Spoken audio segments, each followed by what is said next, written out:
अस्सलाम वालेकुम, कैसे हैं आप सब। अल्हम्दुलिल्लाह मैं ठीक ठाक and back after many times I am back with my new video which is the second part of the fourth daughter, some issues. These are the chapters of some issues of the story of the fourth daughter. Okay, so let's start. The obsession with son is deeply ingrained in the Indian psyche. जो obsession है, जो एक तरह का जुनून है लोगों के दिमाग में, वो मजबूती से जड़ें पकड़ा हुआ है, अपनी जड़ों को उसने पकड़ा हुआ है लोगों के जहन में, इंडियन साइक में, इंडिया के लोगों के जहनों में, particularly in the northern state, ख़ास तौर पर इंडिया के नॉर्दर्न स्टेट जो हैं वहाँ उनमें। Thanks to rising consumerism and escalating dowry demands, nobody wants a daughter. और हमें ये एक आयरनी है कि थैंक्स टू राइजिंग कंज्यूमरिज्म, जो एक मोल भाव होता है लड़की के पैदा होने पे और लड़की के साथ रिश्ता करने पे, जब उसकी शादी हो रही होती है, जो एक तरह का कंज्यूमरिज्म होता है, और डाउरी डिमांड जो बढ़ता गया बढ़ता हुआ डाउरी डिमांड है, उस चीज़ के ऊपर कोई भी इन दो चीज़ों की वजह से कोई भी लड़की नहीं चाहता है, और लड़की के पैदा होने पे बहुत ज़्यादा खुशी नहीं मनाई जाती है। Even the most prosperous houses the girl child has little value in comparison to her brother.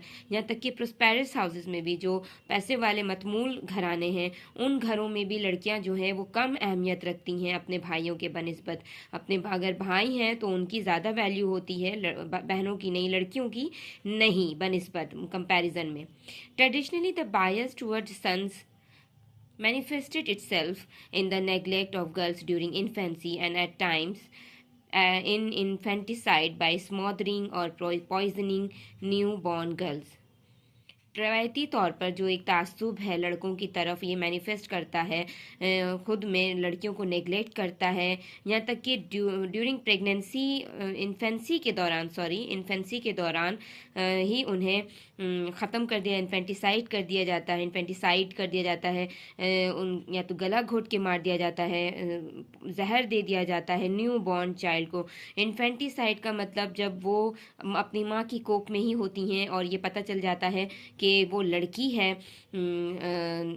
Amniocentesis के ज़रिए पता कर लिया जाता है, जिसे कॉमन लैंग्वेज में अल्ट्रासोनोग्राफी कहा जाता है, उसके ज़रिए पता करके ख़त्म कर दिया जाता है कि ये लड़की है, नहीं पैदा करना है। Today modern diagnostic techniques enable selective abortions of female foetuses. ठीक है, आजकल का जो मॉडर्न दौर है, वो मॉडर्न टाइम में जो डायग्नोस्टिक टेक्निक्स हैं, वो बहुत सारे सेलेक्टिव अबॉर्शंस तरीके हैं बच्चे को ख़त्म करने का। फोइटिस के अंदर ही फीमेल फोइटिस अगर है और पता चल गया कि माँ के पेट में फीमेल फोइटिस है, तो उसे उसी वक्त ख़त्म कर दिया जाए। इतने सारे डायग्नोस्टिक टेक्निक्स आ चुके हैं आज के दौर में। Even after the ban on the amniocentesis test in 1994 by many state governments in the country, the situation has only worsen. यहाँ तक कि एमनियोसेंटेसिस पे के टेस्ट पे, इस तरह की जो ये टेस्ट होता है अल्ट्रासोनोग्राफी के ज़रिए पता किया जाता है कि लड़का है या लड़की है, 1994 से बैंड है इंडिया में, मैनी स्टेट में नहीं बल्कि हर एक स्टेट में बैंड है, फिर भी हालात जो हैं वो बदतर होते गए। Turn to the another paragraph, and tests are now conducted clandestinely. ठीक है, टेस्ट जो हैं वो अब भी वाज़े तौर पर लिए जाते हैं अल्ट्रासाउंड क्लिनिक्स में। ठीक है, ultrasound makes the detection of the sex of an unborn child easier than amniocentesis and at an earlier stage of pregnancy. ये जो टेस्ट है ये ईजीली आपको बता देता है कि बच्चा